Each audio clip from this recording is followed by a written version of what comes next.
Good evening, everybody. Welcome to Audit and Accounts Committee. It is 6:30, so we'll begin. I have apologies from Councillor. Oh, sorry, I need to read out the fire evacuation procedures first. We're not expecting any fire alarms this evening. Therefore, if the fire alarm sounds, please evacuate the building immediately. The fire exit is located at the side of this room, there and there. Exit through reception and meet in War Memorial Park. The meeting is being webcast live on the internet and will be available to view on YouTube after the meeting. Is that up and running, Phil? Great.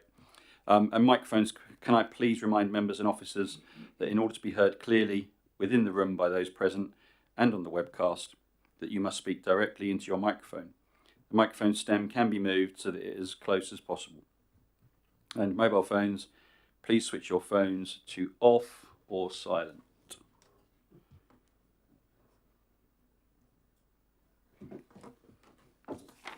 Okay, so apologies for absence and substitutions. Councillor Conquest has given me his apologies. I don't have any other apologies, and we've got quite a lot of people here tonight. So, declarations of interest. I don't have any declarations of interest in advance. Are there any? I'm getting head shakes around the room, so there's no declarations of interest.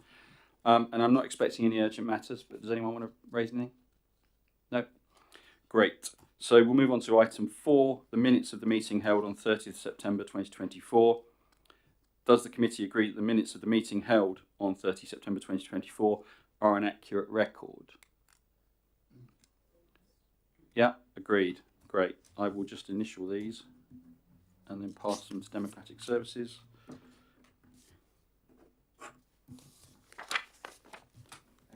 Thank you, Phil. I'm going to defer item 5 and just bring item 10 forward. So that is the quarterly property paper, which is at page 249 of your pack.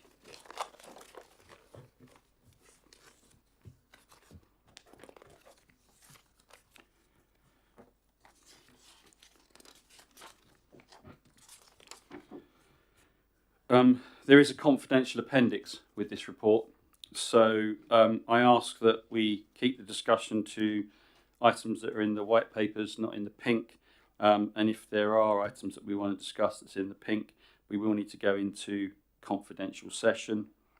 Has anyone got anything they're planning to raise?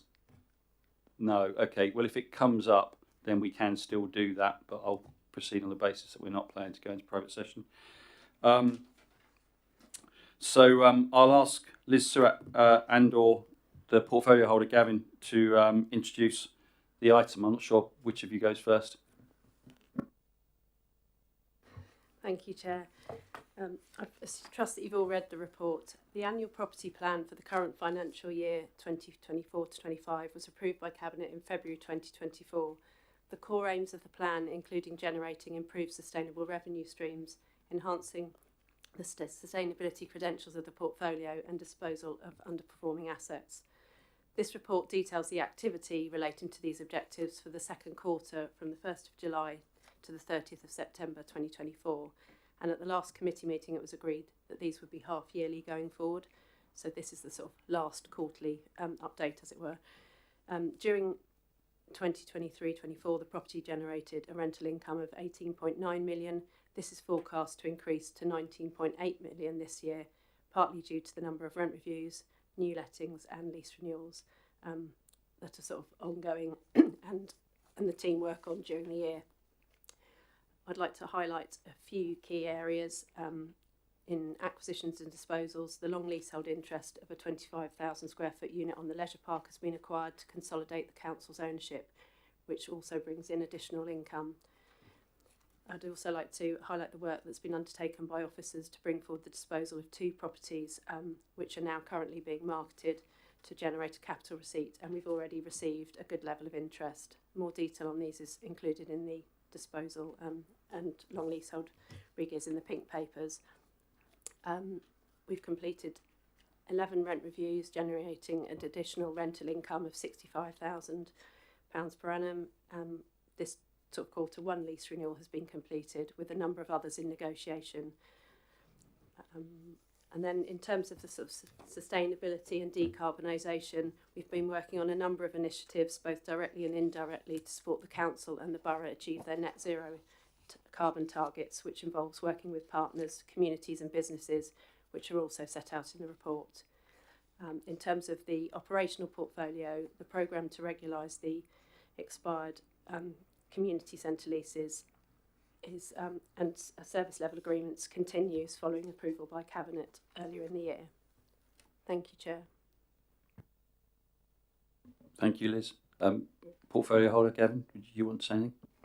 Nothing really to add. I think the key headline there is a big thanks to our property team, who have continued to chase the EPC ratings, continued to chase the re-gears and acquisition of property. As of next year, we're on track for about £20 million revenue from our property, which is a significant increase. And there's a chart in the report that shows how that's grown since 2015. I can't take all the credit. Obviously, my predecessor put his own efforts into that as well. So the good work continues with our property team in making sure this council's got the financial resilience to deal with whatever government throws at us. Thank you, Councillor James. I will open it up to the floor for questions or comments. Councillor Isaac. Well, I'm sure you'd be disappointed if I didn't have a few questions. You've spiked my guns by being so complimentary, but there are a few things. On the capital values of the portfolio, which is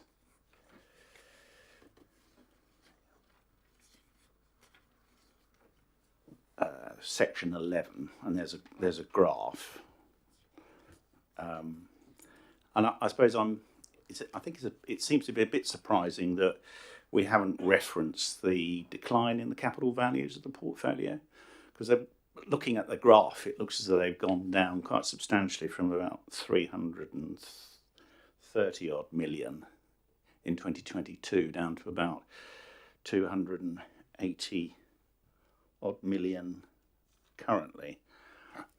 So it's something like a 15% decline broadly. So I just wonder how that's accounted for, and do we need to be concerned about it? The short answer is we probably don't. You'll see that 2022 was the peak value. Quite a lot happened in the financial world in 2022, including interest rates rocketing, and I think that makes a big difference to how things like pension funds choose to invest, and where property was very attractive because interest rates are very low, it becomes slightly less attractive. So that has an impact on the market. In terms of how it's shown, you'll see in the other reports within the agenda, I think Adam's probably better placed to sort of explain how we account for that. I mean, the headline is the value of anything only matters at the point at which you sell it. And so property values do fluctuate. They go up and they go down in the same way that our bond funds have as well. Unless Liz's got anything else to add to that. Thank you. I would just add, I haven't put in a lot of detail about the capital values because they're valued once a year. This was more to include it because I think at the last committee meeting, all the feedback was that they'd like to see sort of more a visual of how the values had changed over time. The main sort of reason for that fall is due to we've got quite a lot of property invested in industrial, and it was that rebalancing. The market sort of changed, so which is why if you looked in 2020, sort of the year before, they'd actually gone up quite a lot, and that's because the industrial values, land values had increased substantially, and so this has really just brought them back to sort of a similar level to what they were before that that sort of increase in demand. Yeah, there have also been some real worrying changes in the way that office buildings are valued, and whether that's also something that's impacted on the overall value. And I don't think we can necessarily assume that the value will return, but there's always that assumption that that's what happens with property. But it may be that there's a long-term change that's coming into place here. If I can ask on, there was a programme for sale of assets in terms of refunding our capital account, and I just wondered how the sale of existing assets is going, and also how much progress is being made in restructuring the community centre leases.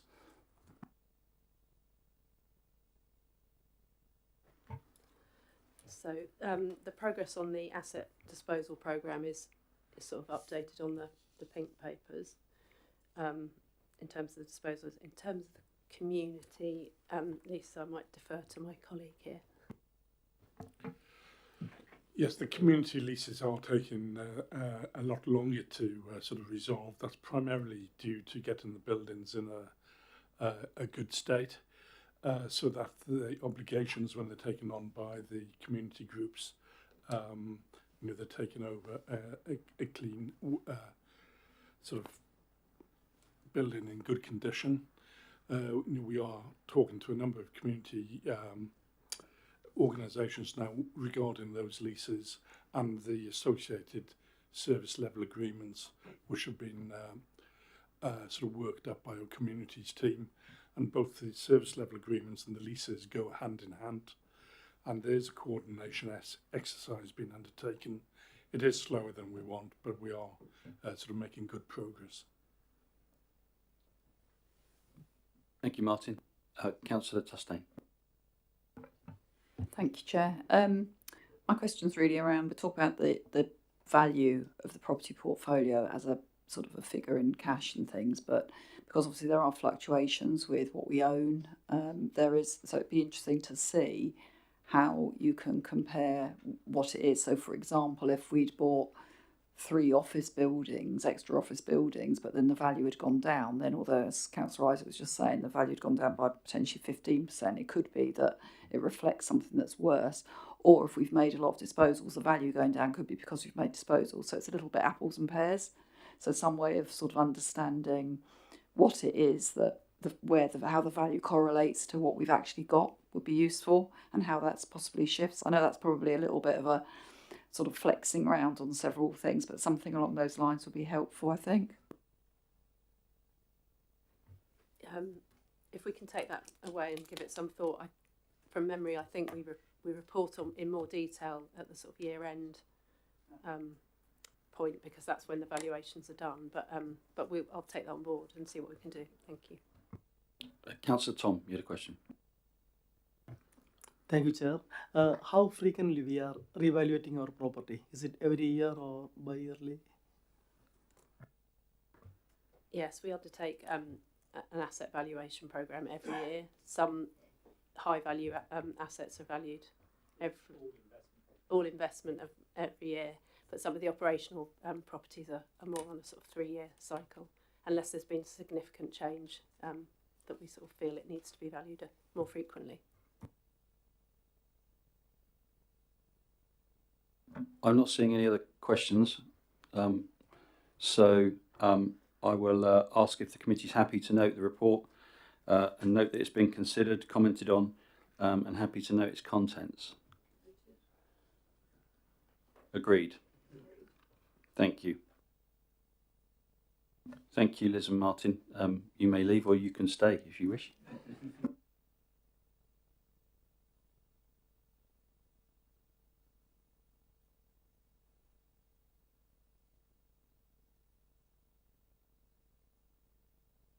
So we'll move to agenda item 5, which is Ernst & Young's completion report for those charged with governance, year ended 31 March 2023.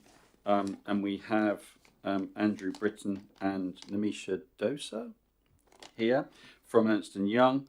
But I will ask our Section 151 officer, Adam Swain, if he wants to briefly introduce and or say anything before Ernst & Young do. Thank you, Chair. No, I will hand over to Andrew and let him go through his report. I guess, thank you. I guess the first point is it's not actually my report. So as committee members will be aware, Nim and I are the auditors for 23-24. This relates to the year end, as Chair said, year end 31st of March 23. So I will talk you through the report on behalf of Kevin, who's the report is from. So this report is the outcome from what's been a long process made possible by government legislation which was enacted on the 30th of September and by the issuing of a new NAO audit code which was enacted on the 14th of November. And so therefore, just to I guess summarise the content of this report, we are still reporting on the value for money conclusion and arrangements in place for 22-23. That's summarised in section 5 of the report, and to confirm there were no risks of weakness identified during our work in relation to value for money for the council. In relation to the financial statements, we have undertaken the minimum procedures that would be required under the international standards of auditing in order to be able to move to a disclaimed audit opinion that would be in line with the statutory instrument that I referred to earlier, statutory instrument 907 of the Accounts and Audit Regulations 2024, and those procedures, as you will see from the report, mainly relate to the defining of audit risk and materiality, which is in section 2. We have also updated our understanding of the council and the risk of fraud through inquiries to management, to the chair as the chair of this committee, internal audit, and the monitoring officer. The background to the disclaimed audit opinion, which obviously we also discussed at the last committee that Nim and I attended back in the summer, is set out on page 7, and it's on that basis that we were therefore moved to disclaim our audit opinion to be in line with the government legislation, which requires that to happen by the 13th of December this year. The opinion that we will give, the wording is in section 4, and I would draw your attention to the fact that the basis of the disclaimed audit opinion is in line with the background that I've just referred to on page 7. As a committee, you still need to approve your 22-23 financial statements, and the chair and section 151 are required to provide a letter of representation to us on the signing of the accounts. That covers the contents of the report, but happy to take any questions at that point. Thank you, Andrew. Are there any questions? Oh, sorry.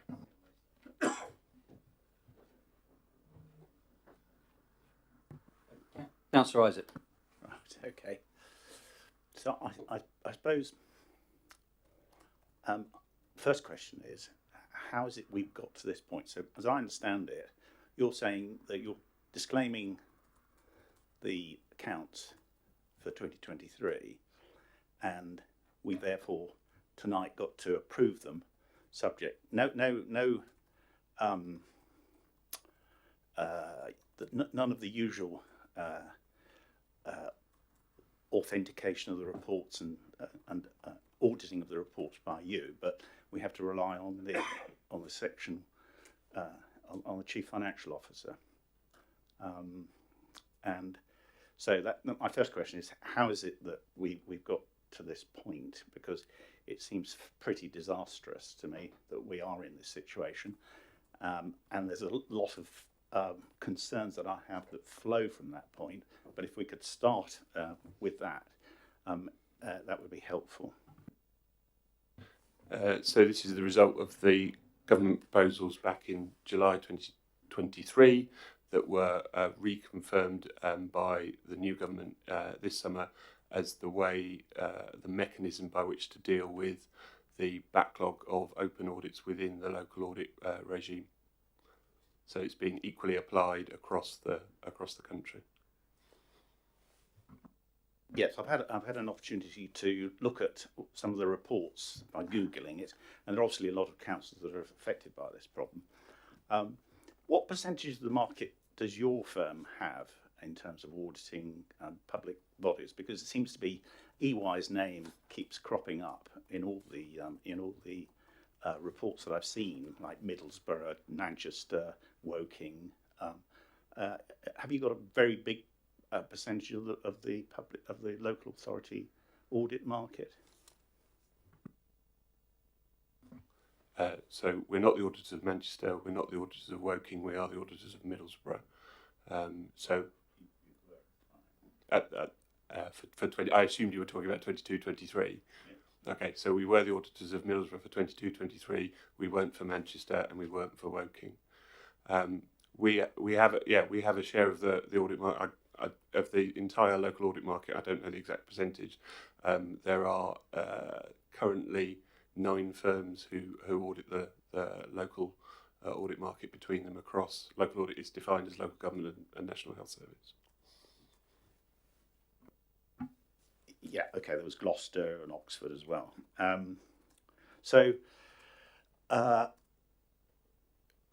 You're telling us that the problem is one that the government has acknowledged, but is it because of a lack of resources on your side that we have this problem, or are there any failings on the part of this council in providing the information that you needed to do the work?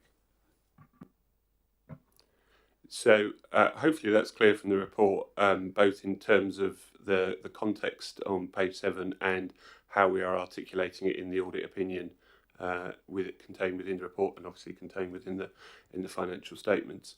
So you'll appreciate I wasn't directly involved, but in terms of the 21-22 audit that was completed September 2023, which was post the announcement by the government as to how they wanted to resolve any audits that were open at that point, and that the recommendation was that all auditors complete the value for money work of any open years of audit and move to the most recent or most current audit year, which at that point was 23-24. So, which is the audit that, as you know, that we are currently conducting, and on the basis of that decision, the firm EY as a whole took a decision that in order to implement that, therefore we would follow the government's proposed legislation at that point, disclaim any of the open audits that were not complete at that point, and then move to 23-24. Yeah, I don't really think my question's been answered. How much work has been done on the 23 audit by your firm, and what is it that you haven't been able to do? So again, as hopefully is clear from the report, we've completed the value for money conclusion work. We've done the minimum procedures required under the ISAs to disclaim an audit opinion, which requires us to plan an audit. We've also therefore documented that within the report, and at that point, then the ISAs allow you to move to disclaim an audit. Not much then. As I said, minimal. Have you got more, John, or do you want to? Yeah. No, that's you're welcome to. I was just checking whether anyone else had any questions, but I'm enjoying this, so it's fine. Yeah.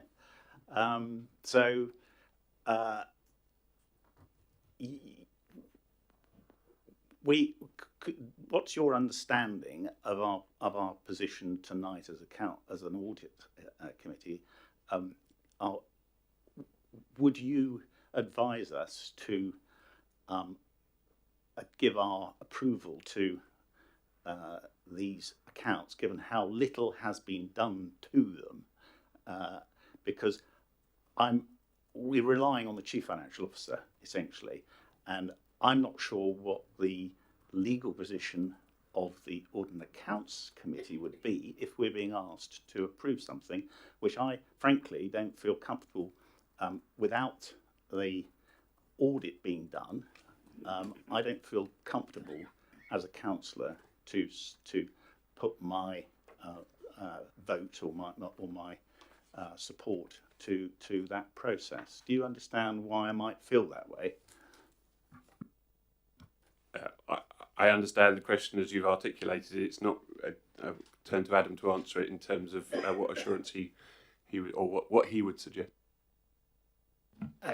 So Councillor Isaac, I understand your concerns.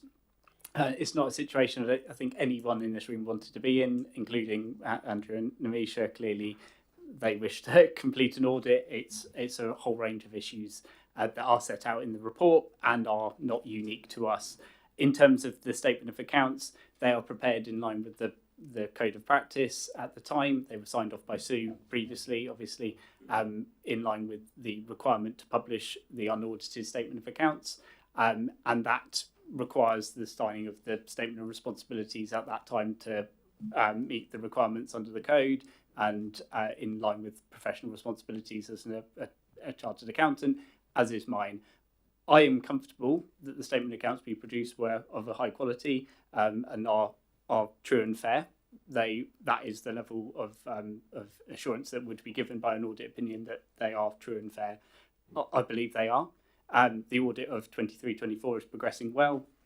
And obviously, Andrew and Amisha will be back in January, and there are procedures that have been undertaken as part of that, which cover 22-23 because of the issues here. It is ultimately, these accounts are now over 18 months old, and we have moved on. It is an attempt to try and reset the market and actually get into a sensible place. There is a level of pragmatism on these, and actually there are a set of accounts that are more relevant, more up to date, that are nearly at a stage where they will have an audit opinion, albeit with a modified opinion because of the opening balances impact here. But from my perspective, the backstop is very clear, the legislation is very clear that we must meet those deadlines or explain why we cannot, and then sign the statement of responsibilities and move on as reasonably soon after as we can. And as I say, my professional responsibility is to give that level of assurance. That is all I can do in this case, and it's unfortunate that EY are unable to do so because of resource constraints that are not unique to us. Can I just finish? Sure, John. Yeah.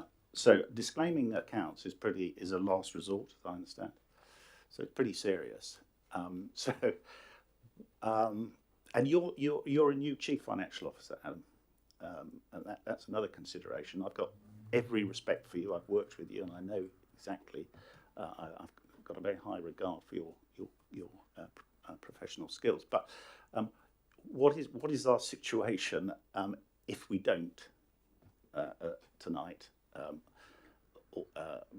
authorise these accounts as an audit and accounts committee, and what are our risks as councillors if there is a major problem that is not apparent at the moment, but that appears, because there is a reputational issue here for the council, isn't there? We're being put in a very, very difficult position by EY and the government. I mean, I'm not sure what indemnity the government is doing. They've inherited the situation. I realise that. I'm not making a political point, but I don't know. So any sort of answers to that would be appreciated. I think, if I may add, obviously EY have concluded on the value for money conclusion, which obviously is unique to local government and gives an opinion on the arrangements for securing value for money in the delivery of use of resources, and looks at our governance procedures, looks at wider context there, and have not identified any risks, which should give some level of assurance. Now, it does not cover the opinion does not fully cover the statement of accounts, as is the case, but the wider value for money conclusion work should give some assurance to the committee.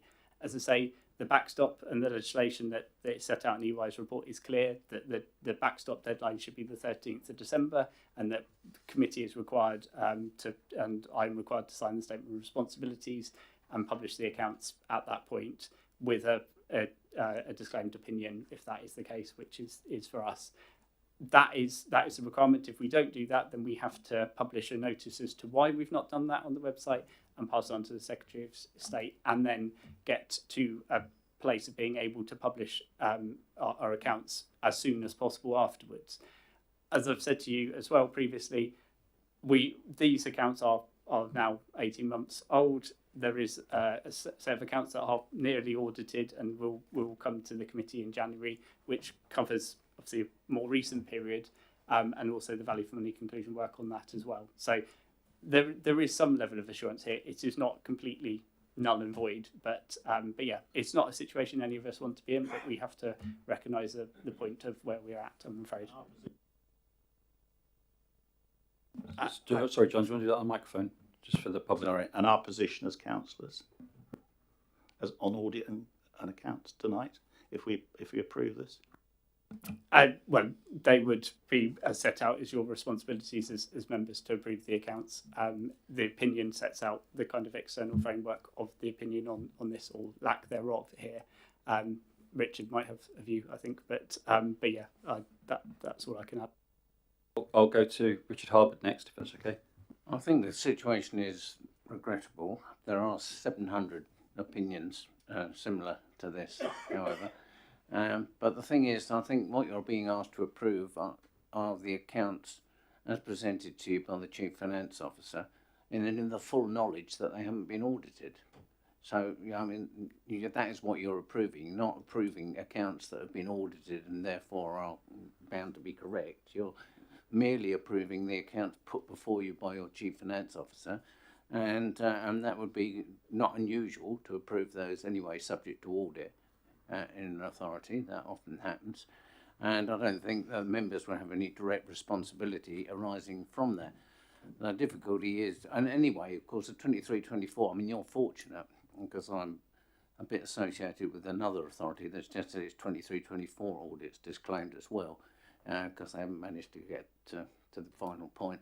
And but you will have, early next year, you will have the feeling of warmth that hopefully, the 23-24 accounts have been audited and signed off properly, and therefore subject to the regrettable fact that they haven't been able to do anything about the opening balances in 23-24 because of the disclaiming of 22-23, but you will at least know that there has been a proper audit of 23-24.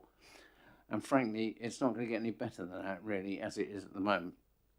The thing is that being disclaimed is quite serious, because if you're in the private sector, it's really the beginning of the end. If your account's disclaimed, you're likely to go bankrupt.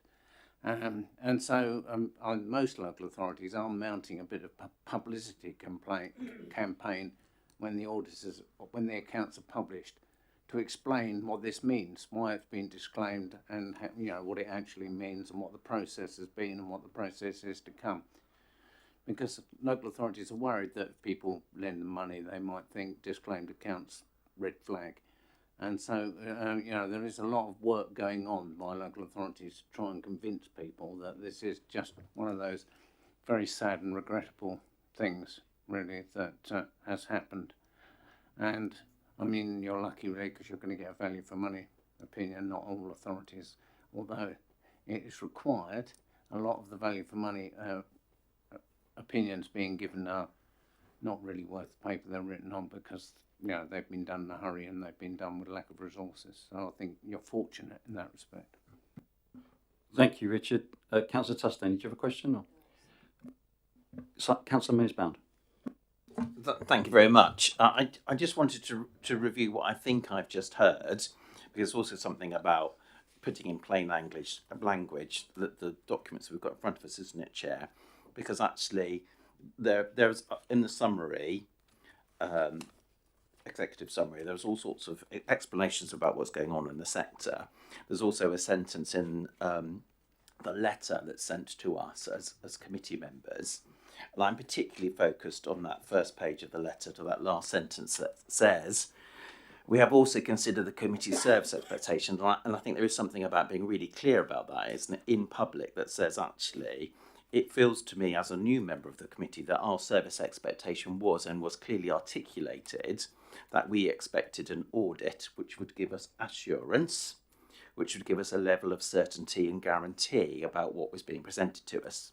What we have from our Chief Financial Officer, who's incredibly professional and we all trust, is giving us reassurance, which gives us comfort and support.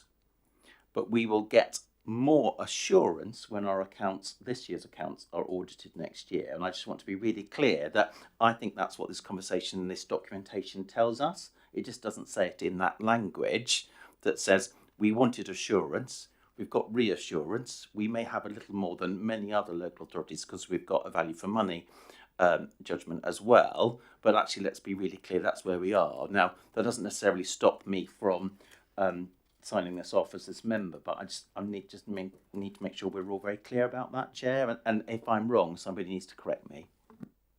I think that's fair, Simon. Richard. Sorry, can I just come back? I mean, that is absolutely right. I think that's the factual situation. The thing is that where Basingstoke and Dean are extraordinarily fortunate is that it's only 22-23 that's been disclaimed. I know of authority where 18-19 is the last audit that was carried out. So 19-20 onwards has been disclaimed, and now 23-24 is going to be disclaimed. In that case, you really have little assurance that the figures put before you are not questionable in some way. So, you know, I mean, it is a bit of a problem because of the length of time. But here you don't have that problem. It's immediate. 23, 24 will give you some assurance. And I think that's an important factor.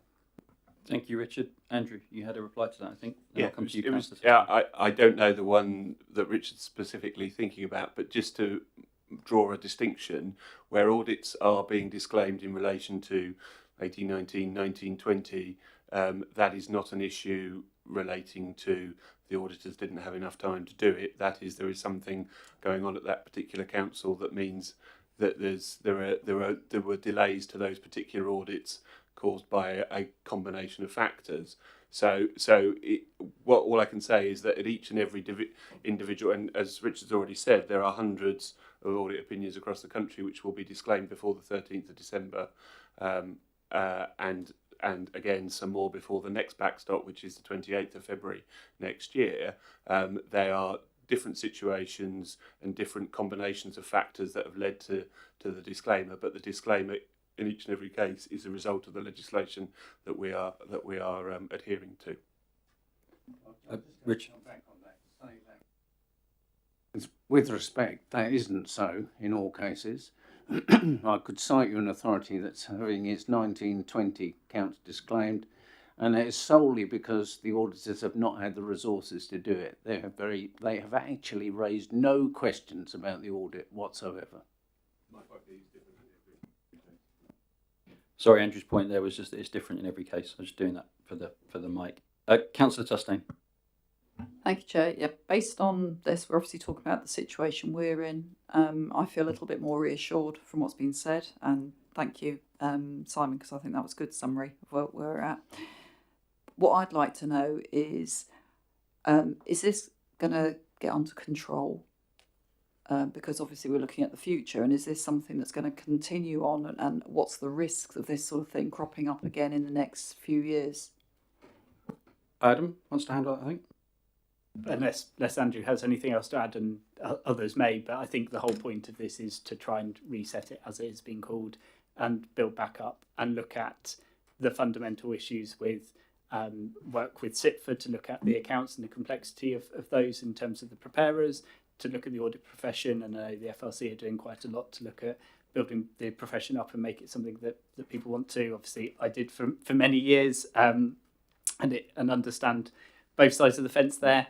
And this gives a bit of breathing space to try and get us back into that pattern where we used to be as a sector. And from my perspective, I think it's good to do so, and I think we're in a good place to be back on that track again. I think it's necessary. It's unfortunate. It's not where we want to be, but something had to change.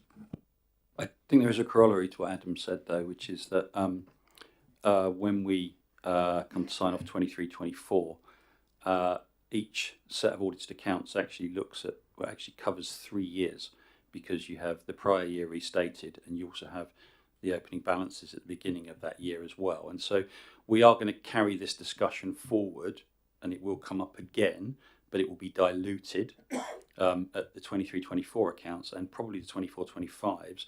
And Andrew's nodding, but I'm thinking that the problem for us probably falls away in 25-26. But there will be extra audit procedures that will be done to address those differences in those years going forward. Adam, if Andrew wants to add anything. As well.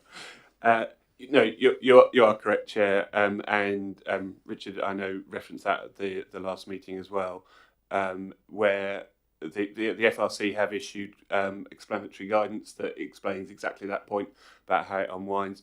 One of the things that we will do when we present the results for the 23-24 is we will explain that point around where assurance has been built back and where areas are less likely to be covered by the work we've done in 23-24 and will be carried forward. So we'll make that clear to committee members, so you can see, to your point, Councillor, about where you're getting the assurance from and where those facts are. But yes, it takes, we're going to say on average, right, 3 years for a disclaimer to unwind for exactly the reasons you just talked about. I guess there's a bit of a personal plea there as well, subject to elections. But you know, the more continuity we have on this committee for the next 2 or 3 years, the better it's going to be in navigating some of this.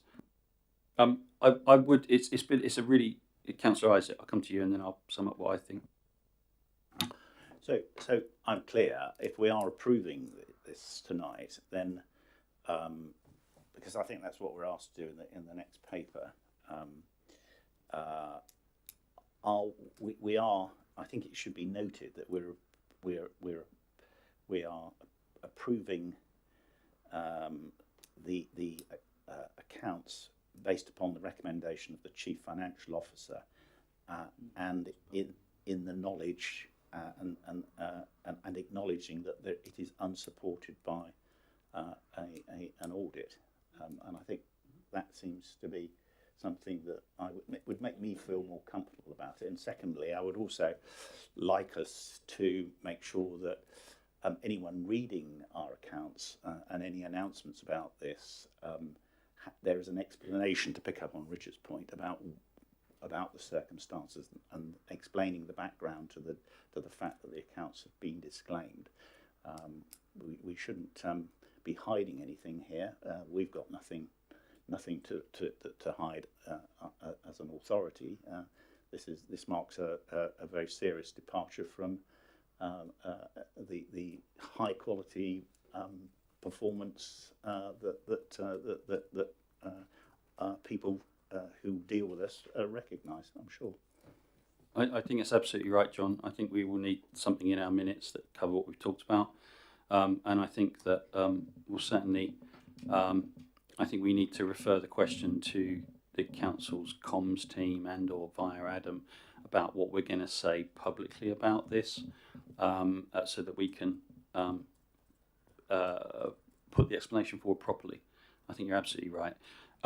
You're right. The accounts themselves are actually the next item, but what I would say on this is that I've often said before that our governance is like a three-legged stool, of which the Section 151 officer and the council's finance team are responsible for preparing the accounts and for financial control. They are subject to the processes and work of internal audit, who are sat down the table, who provide us with some reassurance around how that's operating. It's the function of this committee to ensure proper governance of that team and those processes, and also the function of this committee to ensure the proper appointment, actions and governance of the external audit. And so the question for us, I think, really is, do we think that Ernst & Young has carried out what it's supposed to do in accordance with the auditing standards? And personally, I think the answer is yes, because those auditing standards have been subject to exceptional change due to government this year, which has been explained to us. I think there's just one other thing, a couple of other things I would like clarified in our minutes, though, because I think you're right, John. We need to make sure that we make clear the position of this committee. And you're right, Simon, when you raised in that letter, we have considered the committee's service expectations. It's always been the view of this committee that we wanted a full audit. It's always been the view of this committee that we were prepared to pay for that audit, and we would like it done. My recollection is that our records and draft accounts were ready in time to start that audit. I'm happy to be corrected if that's wrong. And so it was a unilateral decision of Ernst & Young in the context of the governmental changes and the Financial Reporting Council and or audit body changes. That meant that we were not able to proceed with that external audit in accordance with what we would have preferred as a committee. So against that backdrop, it did stick in my throat a little bit when I read page 7 around the background and context, which sets out some stuff that predates me as a councillor, actually, about the pandemic and about what council staff had to do during the pandemic. It then goes on to council team priorities and so on, some technical issues, and yes, the fact that our 2021 audit was only concluded in September 2023. But I think what's missing from this list is the fact that we felt our data was ready for audit at that time. And I think that, unfortunately, this set out of this timeline, I think it's misleading. And I would like us to just make sure that in our minutes we have a version that is not misleading, certainly from our perspective, and is perhaps something that we can point residents to about the view of this committee. And I think it comes back to John's question about, what's the I guess the legal position of this committee and of the councillors on it, which is what you said. And I think, again, I'm happy to be corrected, but it's the responsibility of all council members to produce and to file published financial statements in accordance with the accounting standards. The full council delegates that responsibility to this committee and to the members on this committee. The council asks the officers and appoints the officers and hires the officers to do that and to produce those statements of account in accordance with those standards. And then the third leg of our governance story is that this committee, through PSAA and through the advice of the Section 151 officer, appoints external auditors to carry out that independent check. And that's the piece that we're missing. And so I do think we need to, as Richard Harbord said, we have the best information available to us, and we are able, potentially, I think we're able to approve the item 6, but only in the context that it is done in a far more difficult and unusual position than we would normally be able to. That's my view on it. I don't know if that helps people. I don't know if anyone else has anything they want to add on that. No? Okay. We will. I don't know if you caught all of that, Phil. But we'll get some wording agreed, and we've got the recording, so we can go back and make sure. Councillor Isaac. My view, we're approving them because we have to, because that's a legal position, and we haven't got full reassurance, and we're doing it in that knowledge. Yeah, I'm seeing nods around the table. We will come up with some wording and circulate it around the committee, and get some agreed wording that we'll get into our minutes that reflects the conversation. Yeah. Is everybody happy with that? Yes. Great. In that case, there was one other thing I wanted to refer you to, which is actually in the next paper, but it's on page 174, and this is that large sort of governance wheel or code of corporate governance that we have, which goes into our annual governance statement, which then goes into our financial statements, our published financial statements, and that sets out all of the spokes of our governance and how they fit together. And you'll see on their internal audit, you'll see the responsibilities of the 151 officer. You'll see the external audit on there as well, and so and the audit and accounts committee. And so you can see there that the external audit's obligation is to provide an annual audit letter and audit results report in ISA 260 and undertake financial statement audit, and that's the piece that is different. And they have produced an audit letter.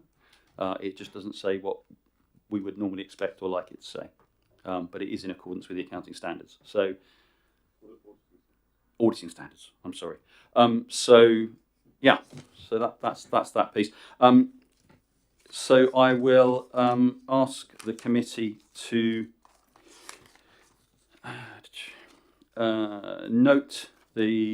to receive the report from Ernst & Young on the results of the audit of accounts for the year ended 31 March 2023.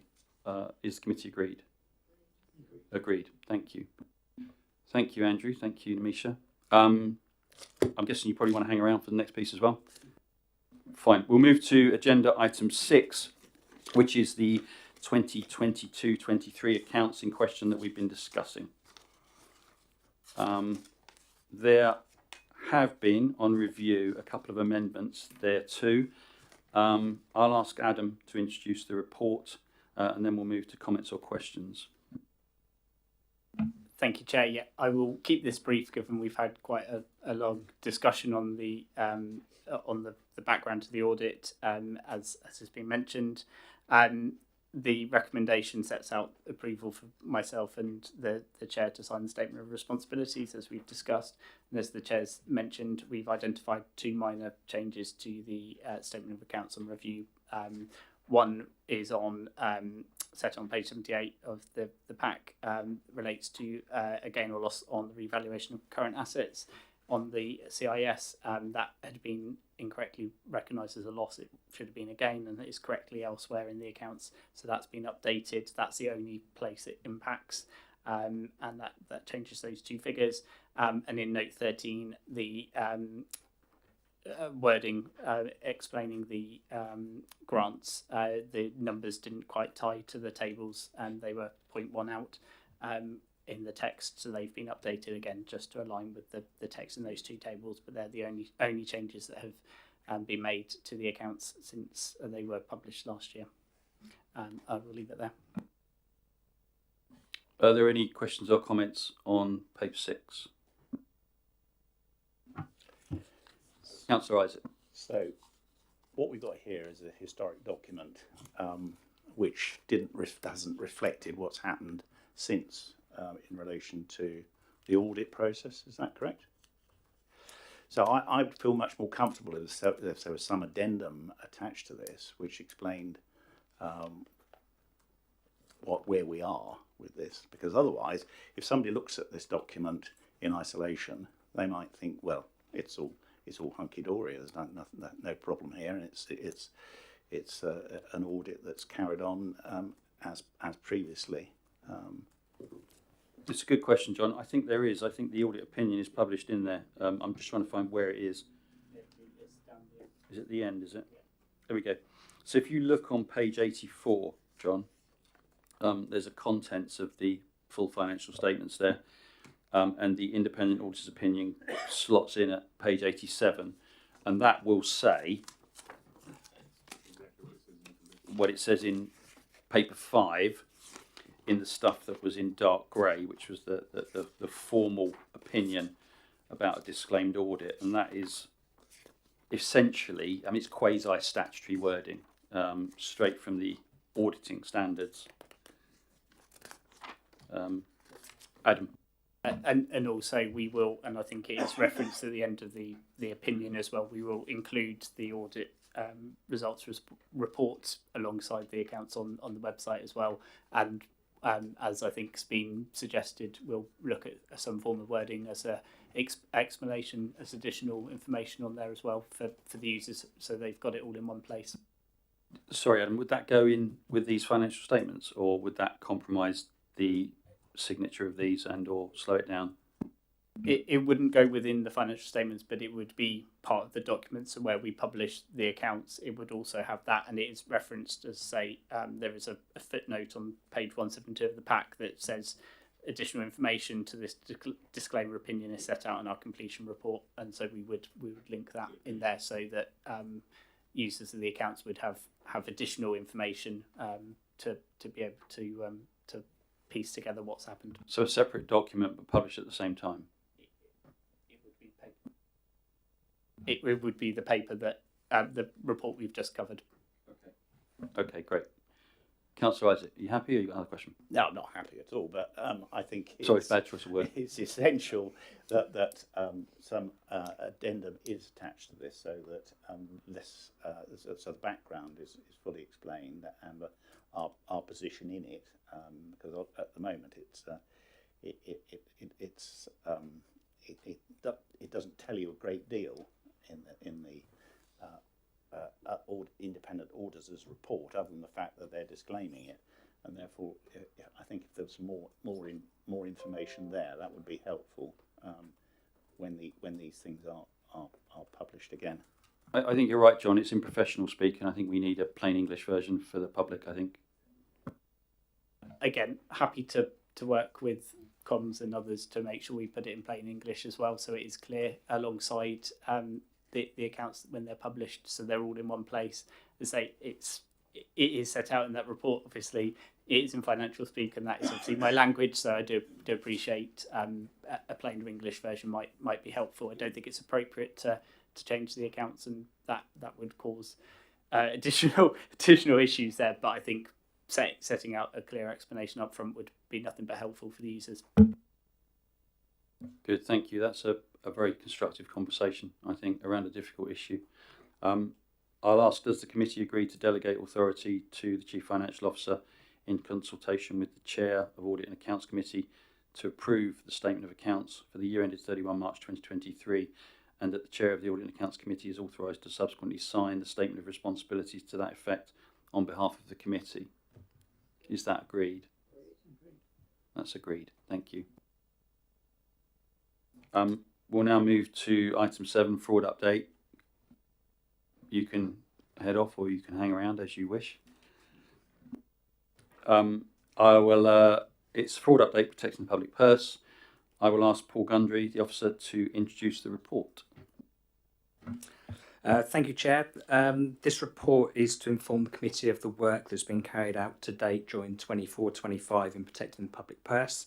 For those who've been on the committee previously, the report does take the usual format. All I'd like to do is just point members of the committee to paragraph 4.1, which is on page 202, which gives you the a breakdown of the fraud and error identified so far this year.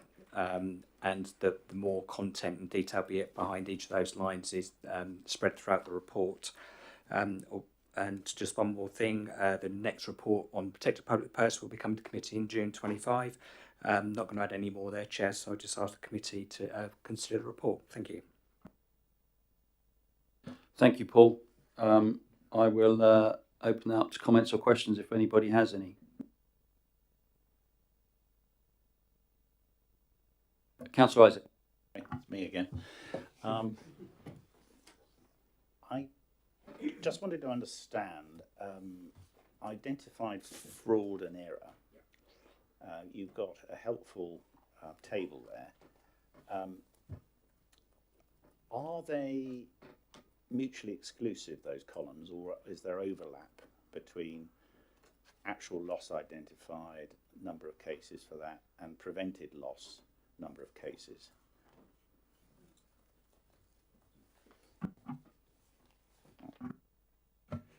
Thank you. They are exclusive.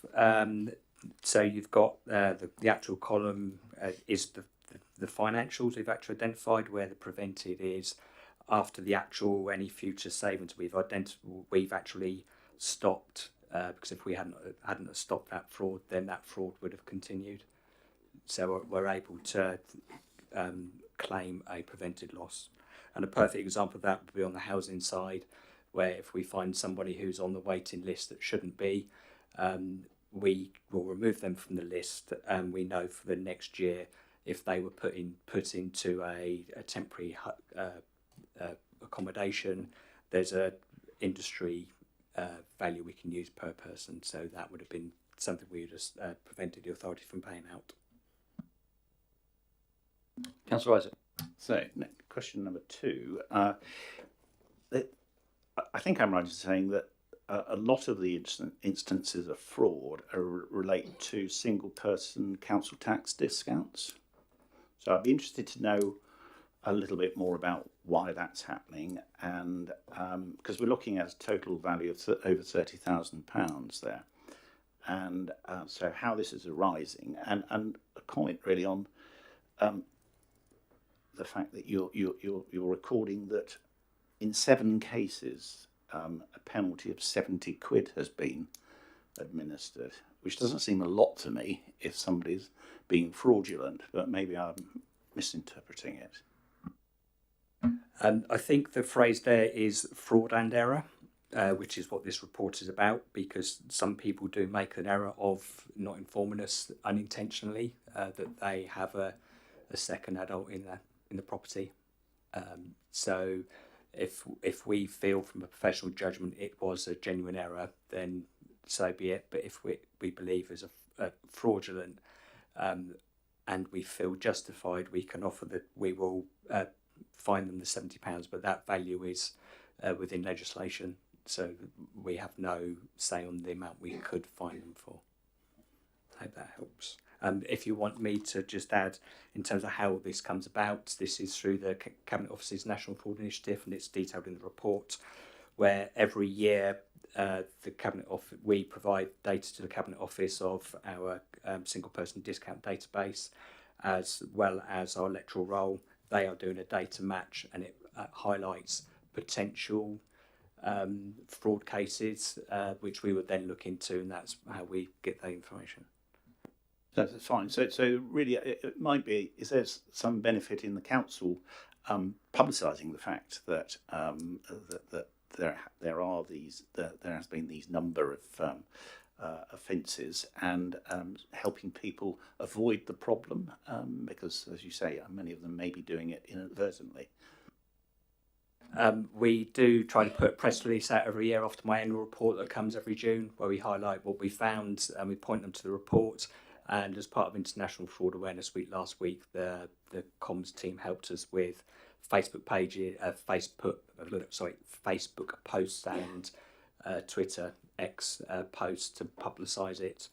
And in terms of press releases, they're normally picked up by the local press. I think Adam Swain has something he wants to say, and then I'll come to Councillor Chatburn, then I'll come to Councillor Tustain. I'd just like to add as well, the council tax team also wrote out to all households that had single person discount, I think about this time last year, again, just to confirm and get to prompt those who are claiming it. And they do ask when residents phone up as well, where there's a single person discount. Sometimes it's where there's a teenager that's turned 18 and becomes an adult and isn't in education, so it can be those sort of circumstances, but that does obviously happen, and I assume these figures as well include all precepting bodies. They're not just our share of the council tax, and in the context of £137 million of council tax we collect, I think this would equate to a 25% discount, would be about £120,000, so it's relatively small, but it's important work to do. Councillor Chatburn, you had a question. Thank you. It looks a pretty good operation with a lot of output from it. My question is really about whether there's any benchmarking or comparison that can be made to other authorities, whether there's more opportunity for improving those outputs. Yeah, thank you, Chair. Benchmarking is very difficult because every authority is different. So, for example, we don't have a housing stock. There are other authorities, I think Winchester is one, they do have a housing stock, and there's quite a bit of fraud within that arena. So if we were to compare how much we're identifying to them, it would sway the picture. But we do, as states in the report, we do chair the Hampshire Fraud Group, so we do share best practice across Hampshire groups. So if there's anything we can improve on, because obviously we're keen to prevent the fraud in the first place, so we do have a prevention programme in place. Because again, we'd rather prevent it than go chasing it. So hopefully that helps. Councillor Tustain, you had a question. Thank you, Chair. Yeah, what I'd be interested to know is how many of these are actually errors in comparison. So what sort of percentage are likely to be errors compared to what are the ones that are fraud? Also, you've got some, I mean, there will be some people potentially that won't even sign up to the electoral register. So therefore that could be hidden ones. And likewise, there'll be people that aren't aware of the discounts, and for instance, like disability and incapacity discount for people. And I just wondered how, what sort of processes that we're following to make sure we try and get so the people that are entitled to it do get it, and the people that aren't entitled to it don't get it. Thank you. In terms of the percentage of the splits, I would have to go away and find that for you, which I could do.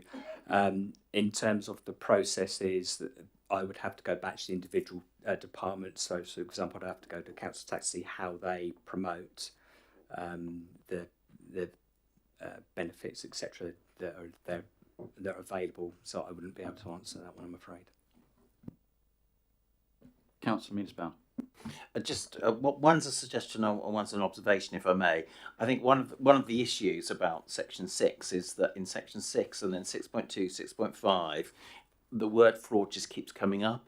So I just pick up, Paul, that you quite rightly said this is about fraud and errors, but actually that's not how that section reads. So maybe when it's the bullet, when it comes to a penalty, if there's something about that perhaps you might just need to spell out that it's in there, but it perhaps needs just the narrative describing to us. But just to pick up the benchmarking, sorry, Chair, having spent a lot of time in local government, I don't really buy it. There's something about benchmarking that's a lot easier to do than it first appears. I think it's relatively easy because quite rightly you turned around and said, actually, there are certain things that have an impact. Having a housing stock, I suspect, has its advantages and disadvantages when it comes to identifying fraud. But for me, there's something about crediting us with enough nous to be able to work some of that out. So actually going through a process of going, actually, what's the benchmark for single person's allowance and actually how much fraud is identified is actually a relatively easy conversation to have, I would suggest, with us. I see you nodding, Paul. Are you going to take that away and see what you can do? Yes, I will do. And thank you for the observation as well. Thank you. I think that's the end of the questions and comments. So I will ask the committee to express whether they're happy with the report that's been considered, commented on, and note the contents of the report. Is that agreed? Thank you. So we'll move on to thank you, Paul, as well. We'll move on to item 8, internal audit progress report, September to November 2024, and I'll ask the officer, Richard Bevan, to introduce the report. Richard. Thank you, Chair. Yeah, as you say, this is the report of the internal audit team between September and November this year, and also the current position with outstanding audit recommendations as at 13th of November. So for this period, we didn't issue any reports with a limited or reasonable assurance, so therefore there's no full reports appended to my progress report. So therefore the table in paragraph 3.2 of the report does summarise the audits that we have completed. So they were either full or substantial. I think it was 5 substantial and 3 full assurance. So that's rather pleasing. And within that table, it shows a number of recommendations that we've made and the key points that I think it's worth the committee to be aware of. If any committee member so wishes, there is a link within the report to our SharePoint page where they can review the full reports if they're so inclined. With regards to recommendations, paragraph 4.1 summarises the current position. So I've got Appendix 1 to my report is the recommendations that are overdue for completion. Then Appendix 2 is the ones which are currently not overdue. Just an additional comment, members may notice that the overdue recommendations, there was a higher number in relation to the HR service. The deadline for getting responses back to me for this committee was a bit shorter than normal, so I got the responses from HR after the deadline.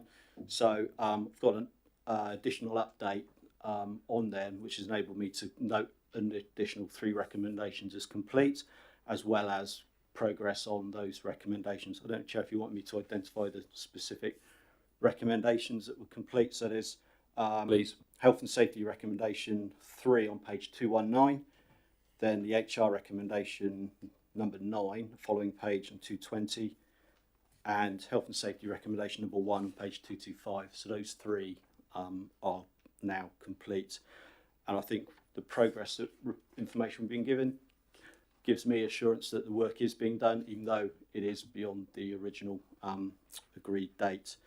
So other than that, I'll just ask the committee to consider and comment on the report. Sorry, Richard, could you just go through those 3 again? Yeah, sorry, Chair. So Health and Safety recommendation number 3, that's on page 219.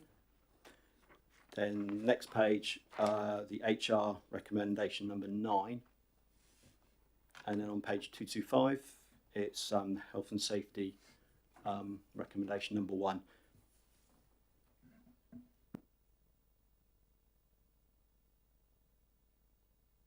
Thank you, Richard.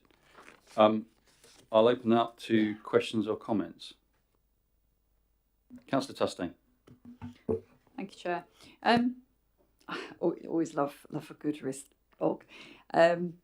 looking through these, I think one of the things always is the challenge is with the overdues and where you see the slip, and then some of those dates are obviously very close already, so that's always a concern. But I think what would be really helpful would be sort of like a summary that shows how things are closing down or not closing down over time.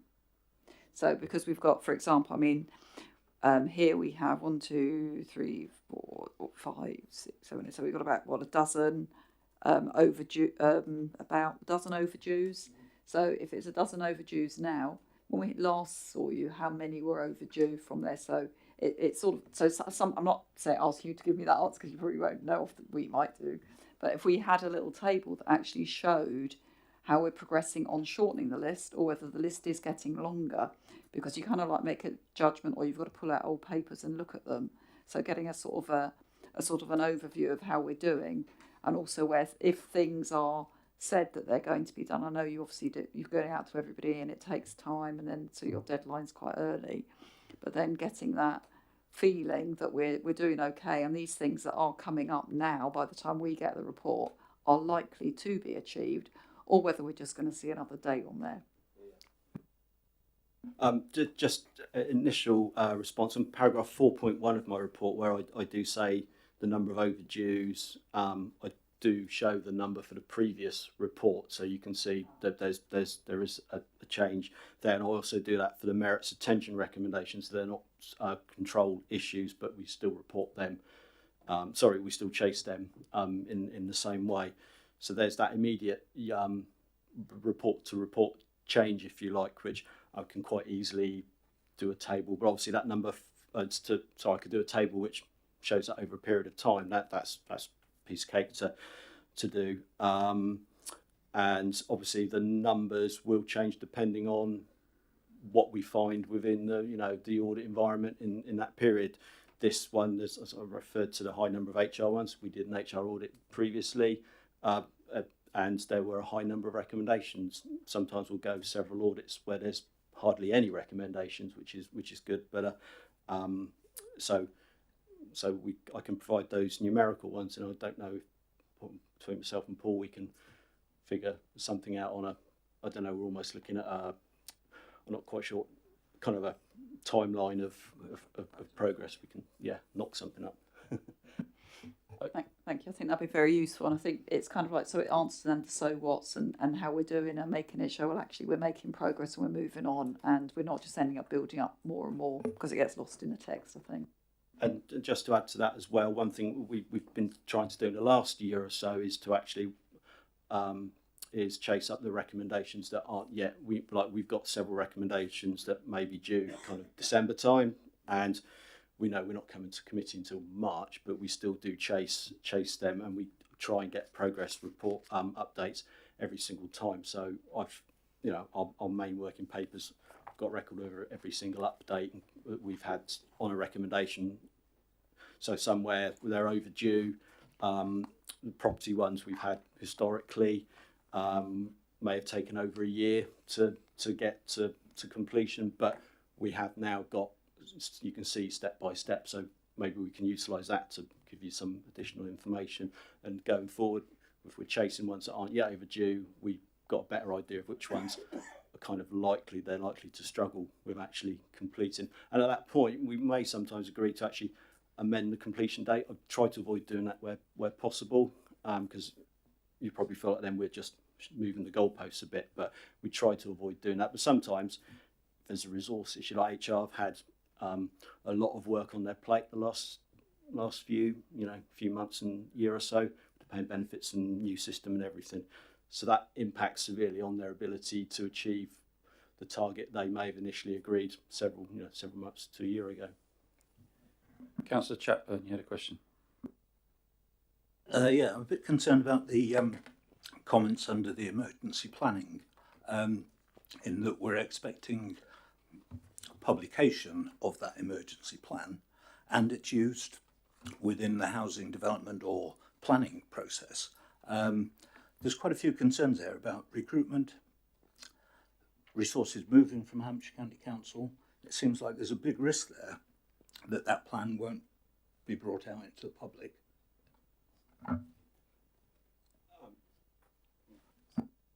Yes, I think Hampshire threw a bit of a curveball by, pulling away from the work they have done. But there is, we are currently recruiting an emergency planning business continuity officer. How the recruitment on that is going, though, I don't know.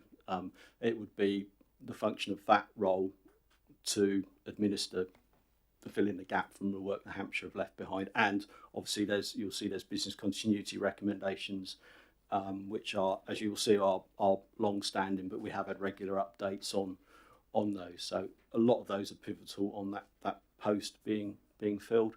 But I must admit, I'm not sure what the situation is with recruitment on that at the moment.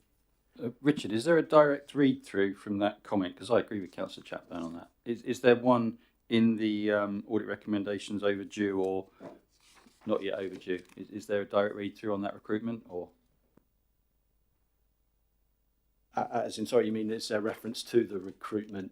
Yeah, is there one in the tables that says? Yeah, one of the responses from Katie, the director, does make reference to the recruitment of that post. I think they were planning to have somebody in post by the end of this year, but again, obviously, recruitment is okay. I think the important principle is that it follows through. Councillor Chapman. There's probably a good recruitment ground at Hampshire County Council at the moment for such an experienced person. Putting that aside, the publication of this response has been talked about for years, or at least it's 12 months overdue. So this is really quite concerning that it'll be delayed further. That's all. Are you referring to the extension of the recommendation? No, the publication of the Oh, sorry. I wouldn't know about that. That would be the environmental services team to deal with the emergency response. Have to refer to them. Have you got anything further on that, Councillor Chapman? And do you want this committee to follow anything up on that? The committee could, or I could do it individually. Let's pick this up after it and just make sure that your question is properly addressed, because I think the whole business continuity plan has been on the list for quite a while and has been contingent on recruitment and has slipped somewhat, but I'm not quite sure which bits have slipped and which bits are delayed, if you like. And so I think we just need to just bottom that out, and if there's something that this committee needs to follow up on, we can do that with officers. Councillor Isaac, you had a question. Yeah, it's a general question about how you operate. So you're looking to audit performance across the whole council, and you discover areas requiring improvement, and you set target dates.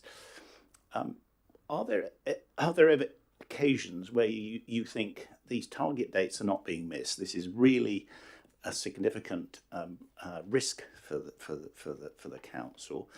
It might be, for instance, something to do with IT or emergency planning, as Councillor Chapman has referenced.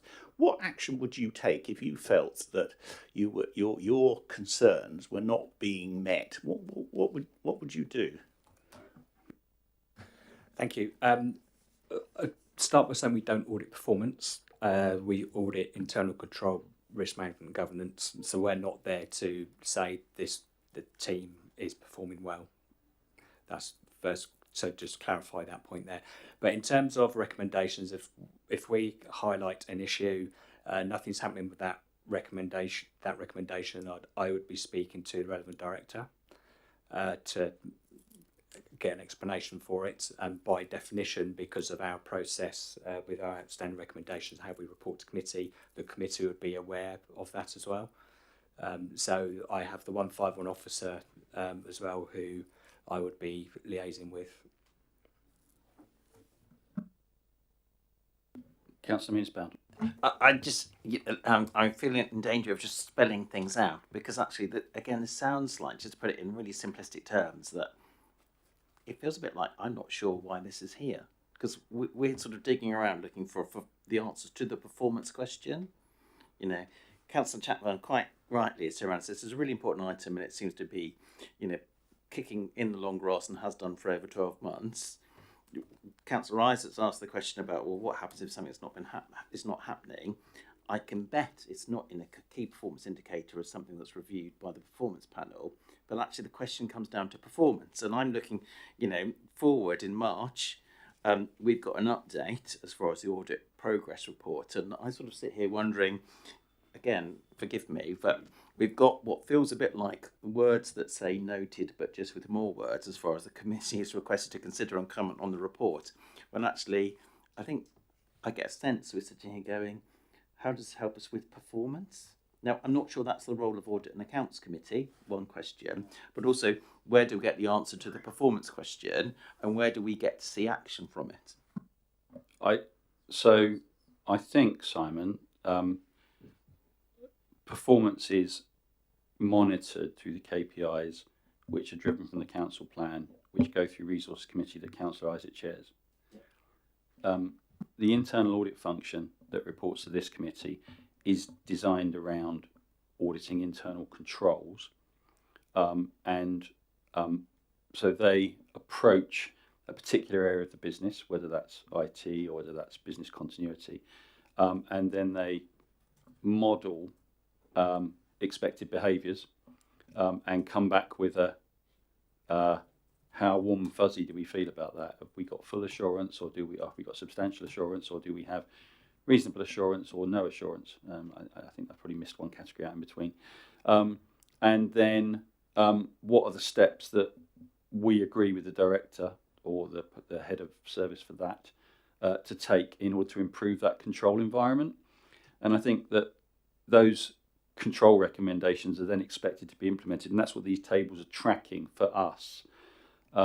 Because as a committee here, when we're asked to sign off the accounts under item 6, a key part of our reliance there is not just on the professionalism and ability of our Section 151 officer, as we highlighted, but it's also upon the control environment in which he operates. In that respect, if we are getting substantial and full assurance on large numbers of parts of the control environment, that's the job of this committee rather than performance. I think where it overlaps, though, and I think where your point is where it does overlap in my mind, is when we have things like the big phone outage that we had a few months ago, because that is clearly a performance issue. It clearly affects the public. It clearly affects officers, and we did interrogate that to some extent here. And I can't remember if we did that.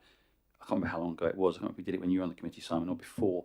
And so some of these control issues do impact on council performance, and so there is some overlap.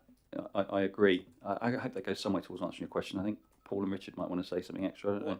I just wonder if I put the question out there really, because I think the test for me is if we've identified something that we particularly focus on, and you guys point out to us that says, do you know what, this keeps being delayed, and if you like, because for me that's one net. Part of me then wants to measure it by another net that says, is it captured somewhere else as far as performance? Because absolutely, I get what you're saying, Paul, that it feels like it should theoretically, but then we've got one specific example where I wonder whether it actually does. So just add one more step in the process. The committee do have the right to call any head of service to attend the committee to justify outstanding overdue recommendations, which I know the committee has done previously. We had the head of IT attended 2 meetings ago, which is the meeting that Councillor Bash was referring to. And I know that we've had, from the business continuity point of view, we have had regular updates from Katie Salis, but we've got to a stage where we didn't need to call her. So it's just that flag against the committee that you do have that right. And I think, sorry, Richard. Richard, your mic. there's a limit to what internal audit can actually do, and they're drawing your attention to things. And I've looked particularly at page 223, top one, 3 business continuity, where it quite clearly says it's been revised already the 31st of December 24, but it also says that no applicants have been received for the post that's going to do it by the 17th of November. And therefore, I mean, what's to happen? Internal audit will undoubtedly have to extend the deadline because there isn't anybody there to do it. But as a wider issue in that really is that there needs to be a discussion about what they're going to do about not having anybody there, if you see what I mean, rather than internal audit just continually moving it forward. Paul. Thank you for that. In terms of business continuity, one of the recommendations that came out of the audit was about the creation of a business continuity steering group, which has Deputy Chief Exec, Relevant Director, Head of IT. I'm also on it as well, so Lee, and that is a newly formed group, so I will be able to inform the committee from a progress point of view. We've had one meeting, which was a kickstart meeting, but at least I'm now in that arena in my professional role. I'm hearing. It's interesting about the ability for this committee to ask heads of service to come in and explain to us.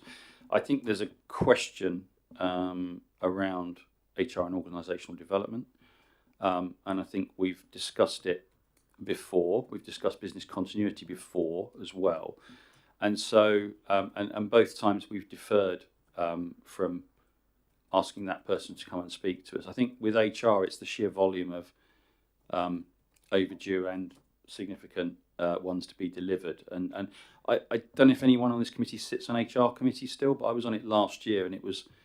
They had a lot on their plate, but it was very well run. Councillor Tustain.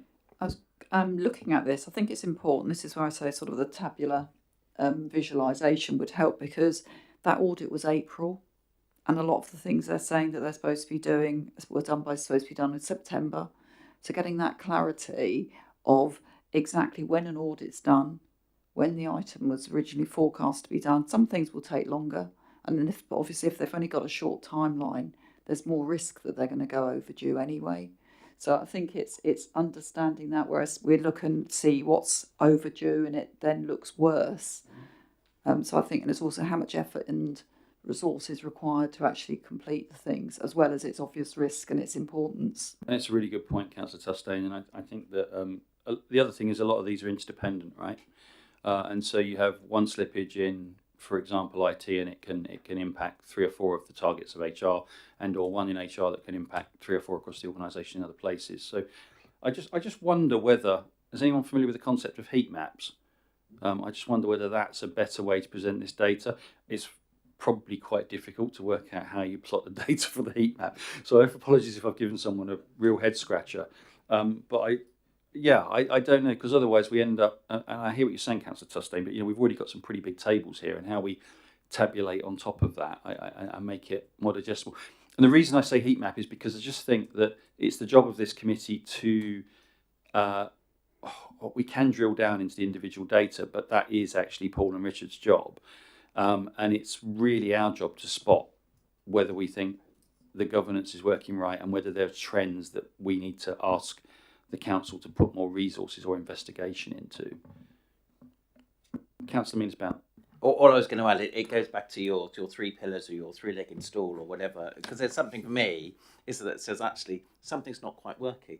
That's what we're identifying, and actually we could spend a long time as one of those pillars talking about it, but actually clearly it's about the balance. There's something going on in the other 2 areas. Now that might be that, I don't know, some of there needs to be reprioritisation, re-resourcing, planning, whatever it is that needs to be, but that heat map would show somebody needs to do something. Okay, I think that's reached a natural conclusion. If you guys want to have a think about how you might heat map this, and it's you're perfectly welcome to come back and say we tried and failed. But what I would say is on the performance side, I know that the director of this is Katie Salis, and she's done. I don't know if John will back me up on this, but I was on Resource Committee last year, and she took some pretty big strides in the way she presents KPIs. And I know there's probably still some way to go. But John? Yeah, no, they changed the format for the last Q2 update, which we looked at last week in committee, and it's improved considerably. It's much more understandable, and we've got much more in the way of quantitative targets for us to examine. So we're making some good headway there. Okay, so I know the organisation has access to is it BI, the Microsoft product.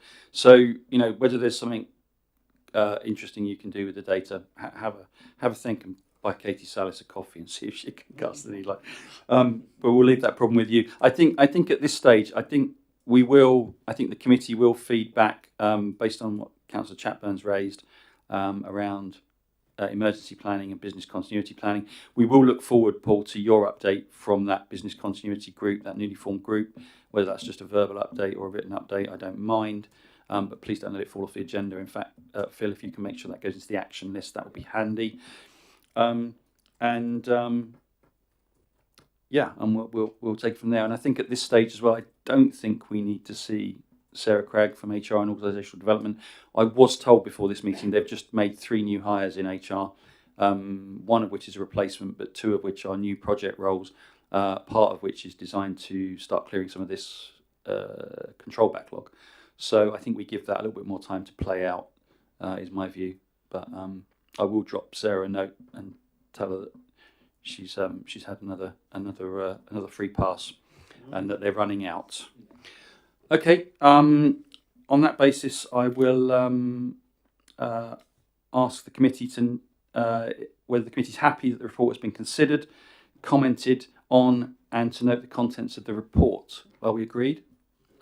Agreed. Thank you. We'll move on to item 9, Treasury Management Report 2024-25, mid-year report. I will ask Officer Adam Swain to introduce the report. Me again. So this is the Treasury Management Report for the period to 30th of September 2024. Just bring your attention to a couple of points. The forecast income for Treasury Management, the net income, is expected to be 5.93 million, set out in Table 6 in Section 12, and the rate of return is expected to be 4.81%. Again, this is detailed in Table 2 in Section 5. At the 30th of September, the balances under management were 121.44 million, and the average investment balance for the year is 122.51 million. Also, just to bring to the attention of the committee, as was planned as part of the Treasury Management Strategy, a number of the Council's long-term investments have been that were externally managed have been sold, generating a small capital gain. And they've been reinvested in a combination of supranational bonds and gilts, and there's been a further sale because there was a longer notice period in recent weeks of another bond, but that brings the total values down a bit, just to fix interest rates as we expect them to decrease. That was all I was going to really say at this stage, but I'm obviously happy to take any questions. Thank you, Adam. Councillor Isaac. Thank you, Adam. So to pick up on your commentary, it is noticeable that there's been a significant move out of the bond funds into gilts and supranational bonds.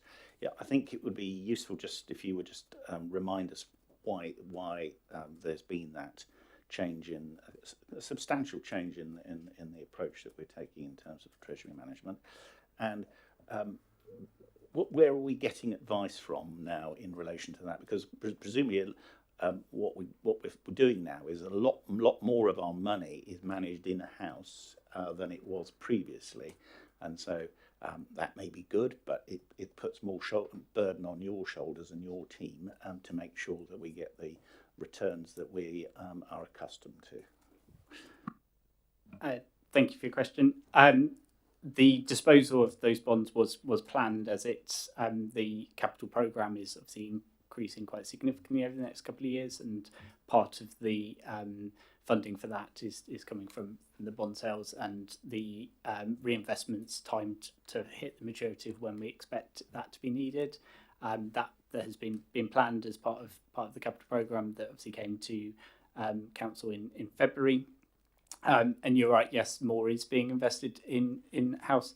I think with rates coming down as well, we're looking at fixing for a bit to mitigate the downside impact, and are looking to obviously maximise return, as it is a significant portion of our revenue income at the moment. Obviously, recent sort of year or two, it's obviously been an increasing rate environment. We do expect that to come down, although probably not quite as quickly as was expected, given some of the measures in the budget. I think expectations of base rates are going to settle slightly higher than we forecast previously. So it's a different point, but moving on from that,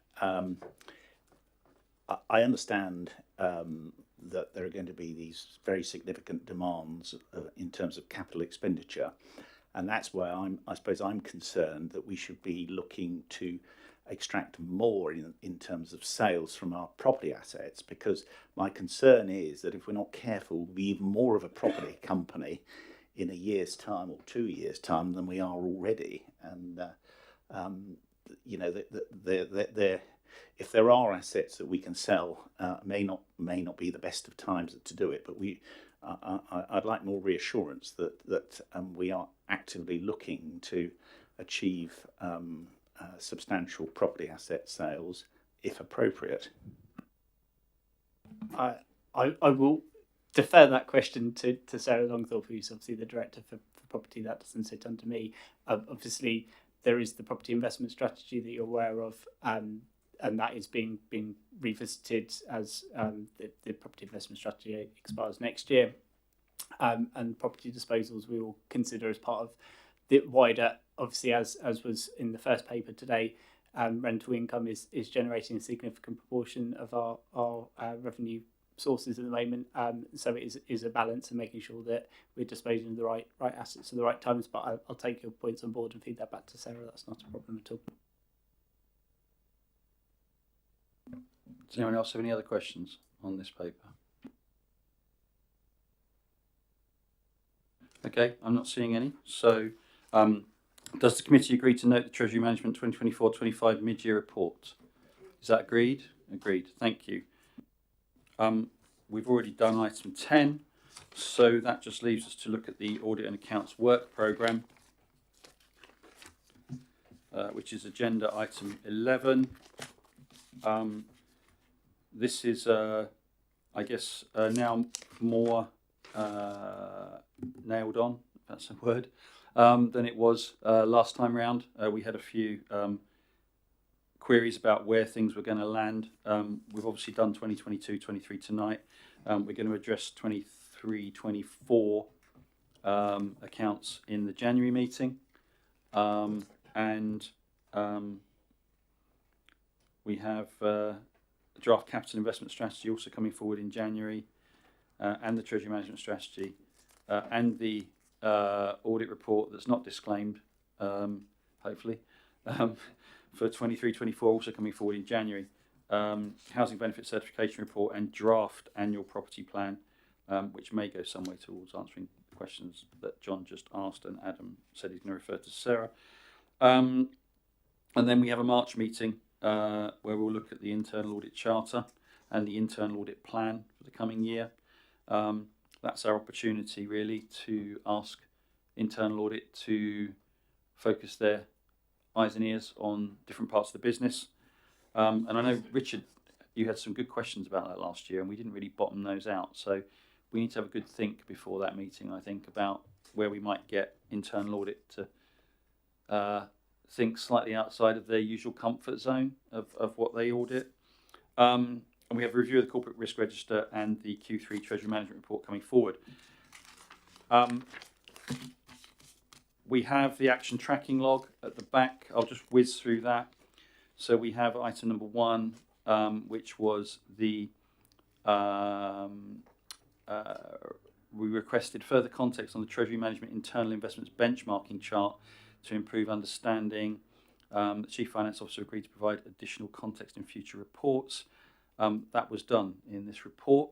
Thank you, Adam. So that item's closed.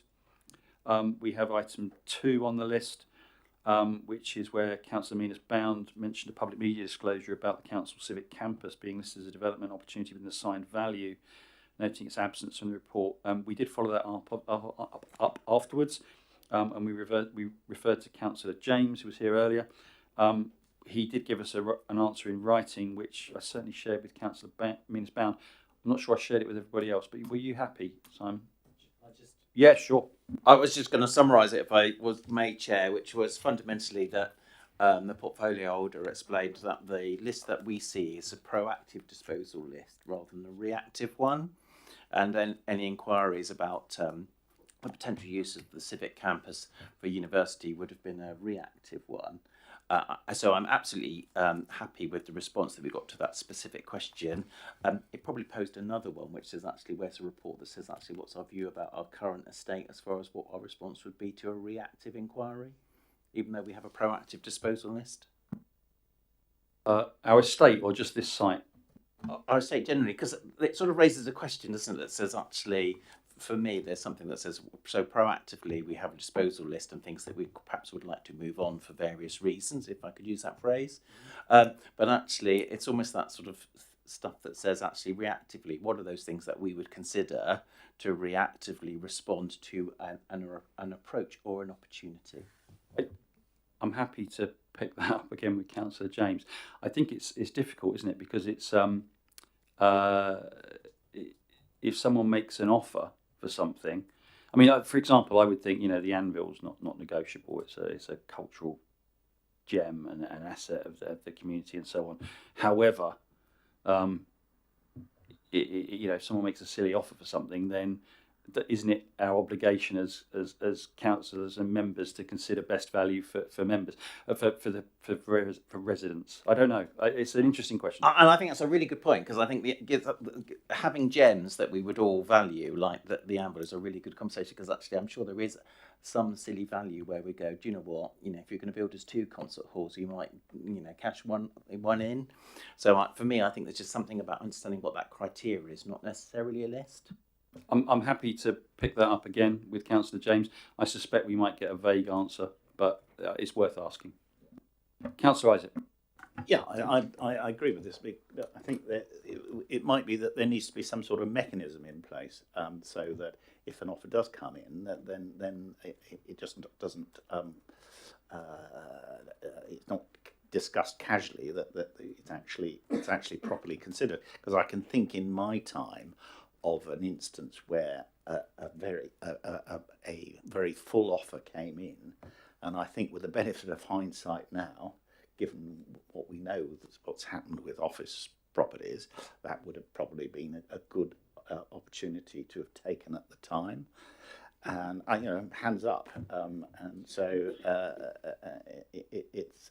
I think this is something that should be raised. And do you think, John, that was something that would have even been able to be discussed at the time because it was commercially sensitive, or do you think that it's something that would have benefited from having a bit more public scrutiny, or? Well, I think this is where it comes into this question of the mechanism, because what one should do in those circumstances is reach out for professional advice, and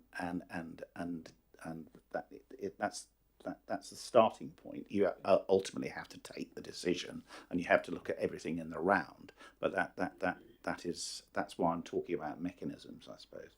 Okay, Councillor Minas-Bound. And just to add to that, we are able to have mechanisms that aren't done publicly as well, aren't there? There are issues that we would do and talk to the chair of scrutiny. So I'm sure they're finding a mechanism that could be done in the right way that would deal with an opportunity or a question or something that was potentially quite difficult. It's more than possible. So this committee's asked for the property investment strategy to be brought forward and reviewed earlier, and we were talking about a hotel at that point and the way that the process worked for that. And so I'm quite happy to fold that request in with the review that's going on at the property investment strategy, if that's the right place for it to go.